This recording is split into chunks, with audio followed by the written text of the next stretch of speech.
नमस्कार मित्रों, मैं सौरभ श्री रुद्र यूट्यूब चैनल में देश और विदेश की सुर्खियों को सबसे सटीक और आसान भाषा में बतलाने के लिए आप सभी का स्वागत करता हूं। आज की सुर्खियों में जानेंगे बड़ी चर्चित सुर्खियां। योग गुरु बाबा रामदेव को आज सुप्रीम कोर्ट के सुनवाई के दौरान बालकृष्ण और रामदेव के द्वारा माफीनामा एक एफिडेविट पर फिर दोबारा देकर और माफ़ी मांगने के लिए गए थे और सुप्रीम कोर्ट कैसे इनको लताड़ा और कैसे इनको माफीनामा को खारिज कर दिया, उसको तो हम आसान भाषा में आपको बताएंगे और साथ में ये भी बताएंगे कि माननीय सर्वोच्च न्यायालय जो सुप्रीम कोर्ट है, बाबा का वो कौन सा झूठ पकड़ लिया और जहां इनका पतंजलि है हरिद्वार में उत्तराखंड के उन ऑफिसरों पर सुप्रीम कोर्ट के ऑफिसरों को अगली सुनवाई में बुलाया है और वह क्या मामला है और केंद्र सरकार को कैसे इनको फटकार लगाई है, इन सब का बात हम करेंगे। वीडियो में बने रहिए हमारे साथ और आप मेरे चैनल को लाइक कमेंट सब्सक्राइब कर लीजिएगा। चलिए आपको एक रिमाइंडर के लिए बता देते हैं, हालांकि इस पर हमने पिछला वीडियो 2-3 वीडियो बना चुका हूं, आप देखना चाहते हो हमारे इसी चैनल पर जाके वीडियो देख सकते हैं, लेकिन आपको रिमाइंडर के लिए मैं बता देता हूं कि इसमें जो IMA है, इंडियन मेडिकल एसोसिएशन, ये सबसे बड़ा भूमिका निभाया था। जब कोरोना का माहौल आया था, बाबा ने एक कोरोनिल दवाई निकालकर सबको साबित कर दिया कि इससे सभी का कोरोना ठीक हो जाता है। उसमें IMA ने अपनी याचिका में दायर किया और उसके बाद जजमेंट आया था सुप्रीम कोर्ट का, लगभग 21 नवंबर 2023 में आया था, जिसमें बता दिया गया था बाबा आप ऐसा भ्रामक विज्ञापन नहीं छापेंगे और छोटे मोटे दवाइयों का प्रचार नहीं करेंगे। ये तो अपडेट होगा, लेकिन बाबा वो नहीं माने, दोबारा सुप्रीम कोर्ट का आदेश का अवमानना किए। उस पर दोबारा IMA गया था सुप्रीम कोर्ट, उसकी लेकर ये सुनवाई चल रही थी। अब आज की जो सुनवाई के दौर आज जो घटना हुआ, आज आज के साथ आपके साथ शेयर करता हूँ। देखिए, सुप्रीम कोर्ट ने जो ये इनको जब सुनवाई के दौरान बुलाया गया तो सीधे सुप्रीम कोर्ट ने बताया था कि इन्होंने अपनी माफीनामा अगले बार जो सुनवाई में अकेला रामदेव ने ही दिया था, बालकृष्ण ने माफीनामा दिया नहीं थे। तो उसमें सुप्रीम कोर्ट गुस्से में आया और उन्होंने बोला था कि आप दोनों को देना चाहिए।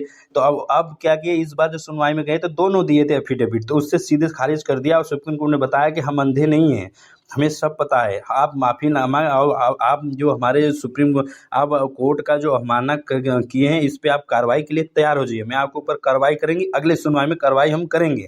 और पतंजलि का जो वकील हैं मुकुल रोहतगी जी ने फिर बोला कि हमें 10 दिन का और मोहलत दीजिए, हम हमारे क्लाइंट से गलती तो हुआ है, लेकिन इसमें सुप्रीम कोर्ट ने सख्त आदेश दिया, नहीं ऐसा नहीं होगा अब आपकी तरह। अब इसमें सुप्रीम कोर्ट वह कौन सी गलती पकड़ ली है, सबसे बड़ी गलती इनकी वो है, सबसे झूठ वाली गलती, कि इन्होंने 10 मार्च को जब अगला हलफनामा देना था तो उस समय इन्होंने अपना यह कहकर 31 मार्च का विदेश वाला टिकट दिखाया था फ्लाइट का कि हमें विदेश जाना है, हम कोर्ट में पेशी नहीं हो सकते। तो उस चीज़ को देखते हुए सुप्रीम ने गुस्से में आया और बोला कि एक तो आप तो माफीनामा के लायक ही नहीं है, आप झूठ बोलकर और हमारे जो एफिडेविट में अपने टिकट को लगाए, वो टिकट ही सरासर गलत है।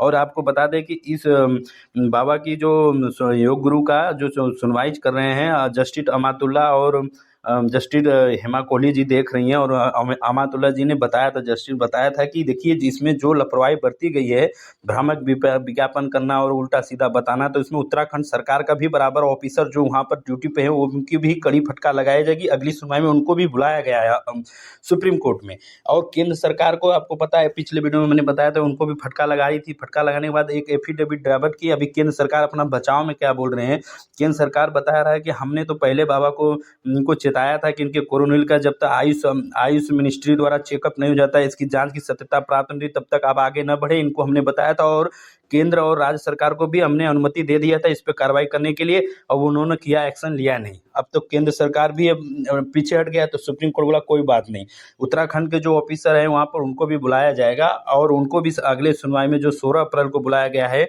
सुप्रीम कोर्ट की तरफ से, उसमें भी एक कड़ी संदेश से उनको भी सजा मिलेगी। और बाबा को तो पहले मिलेगा। और सुप्रीम कोर्ट ने यह भी बताया गया है कि ये तो चलो ठीक है, या समाज में एक ऐसा संदेश जाएगा कि सुप्रीम कोर्ट का कोई बात नहीं माना है, अवमानना का केस नहीं हो, अवमानना का केस तो बनेगा, और सुप्रीम कोर्ट का आदेश न मानने का इनको बहुत बड़ी सजा मिलेगी।